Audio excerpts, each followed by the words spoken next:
दोस्तों, इस महिला का कहना है कि इस महिला के पति को करंट लग गया है और करंट लगने की वजह से उसकी मौत हो गई है। लेकिन 24 घंटे के अंदर ही पुलिस ने इस केस को सुलझा दिया तो पता चला इस महिला ने ही अपने पति को करंट के झटके देकर मारा है। तो जानते हैं पूरा किस्सा क्या था। 26 जुलाई 2025 की सुबह सुबह बिहार के समस्तीपुर के गांव में एक घर में जोर जोर से चीखने पुकारने की आवाजें आ रही थीं। वहां पर एक महिला जिसका नाम स्मिता है, वो जोर जोर से रो रही थी और कह रही थी कि मेरे पति को करंट लग गया है और करंट की वजह से उनकी जान चली गई है। उसकी आवाज को सुनकर गांव के आस पड़ोस के लोग उसके घर पे आके देखते हैं तो पता चलता है कि उसका पति सिर्फ अंडरवियर पहन के घर के अंदर पड़ा हुआ है और उसके शरीर पे बहुत सारे निशान पड़े हुए हैं। उसके सर से खून बह रहा है, उसकी आंखों के नीचे काले काले निशान हैं। और जब उसकी पत्नी से पूछा जाता है कि इसे क्या हुआ तो वो बोलती है कि मेरे पति को करंट लग गया है जिसकी वजह से उनकी जान चली गई है। लेकिन उसके पति सोनू झा की लाश को देखकर साफ साफ लग रहा था कि उसके पति को करंट नहीं लगा बल्कि उसे बुरी तरह से पीट पीट कर मारा गया है। इतनी ही देर में मौके पर पुलिस पहुंच जाती है। पुलिस जैसे ही सोनू झा की लाश को देखती है तो वो भी चौंक जाते हैं। अब सोनू झा की पत्नी स्मिता झा से पूछा जाता है कि बताओ तुम्हारे पति के साथ क्या हुआ, तो वो बताती है मेरे पति को करंट के झटके लग गए जिसकी वजह से उसकी जान चली गई।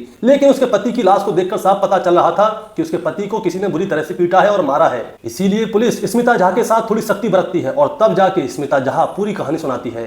वो बताती है कि उसकी शादी आज से 7 साल पहले सोनू झा के साथ हुई थी, लेकिन सोनू झा को शराब पीने की बहुत ज्यादा लत थी और वो जब भी शराब पीकर घर पे आता था तो वो अपनी पत्नी स्मिता झा को बुरी बुरी तरह से मारता था, पीटता था। और इसी बीच स्मिता झा को 2 बच्चे होते हैं जिनमें एक लड़की और एक लड़का होता है। सोनू झा ई रिक्शा चलाता था और अब इसके बच्चे बड़े हो रहे थे तो उसने सोचा क्यों ना अपने बच्चों को पढ़ाने के लिए एक ट्यूशन टीचर रखा जाए। इसीलिए वो अपने बच्चों को पढ़ाने के लिए हरिओम झा नाम के एक लड़के को ट्यूशन टीचर रखता है जो कि 500 रुपए महीने लेगा और हफ्ते में 4 दिन उसके बच्चों को पढ़ाने के लिए उसके घर पे आएगा। लेकिन हरिओम झा सोनू झा के बच्चों को पढ़ाते पढ़ाते उसकी पत्नी स्मिता झा को भी पढ़ाने लग गया। हरिओम झा और स्मिता झा के बीच में प्रेम प्रसंग पनपने लगा। इसीलिए ये दोनों आए दिन शारीरिक संबंध बनाया करते थे। सोनू झा के घर में आने के लिए 2 रास्ते थे और इन दोनों की चाबी सोनू झा और स्मिता झा दोनों के पास थी। और अब तारीख आती है 25 जुलाई 2025 की रात। स्मिता झा ने अपने आशिक हरिओम झा को अपने घर पे बुलाया हुआ था और ये दोनों लोग मिलकर शारीरिक संबंध बना रहे थे। इन लोगों को पता नहीं था कि सोनू झा भी घर पे आ जाएगा। इसी बीच रात को लगभग 12 बजे के आसपास का समय होता है।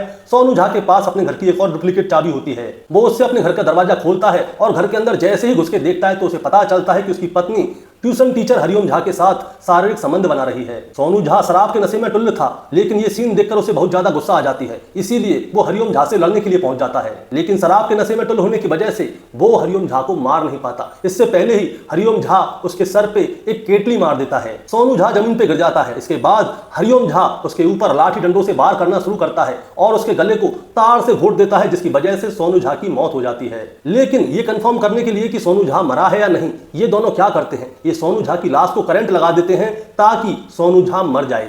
और सुबह लगभग 5:30 बजे का समय होता है। स्मिता झा जोर जोर से चीख मचाती है, शोर मचाती है और कहती है कि मेरे पति को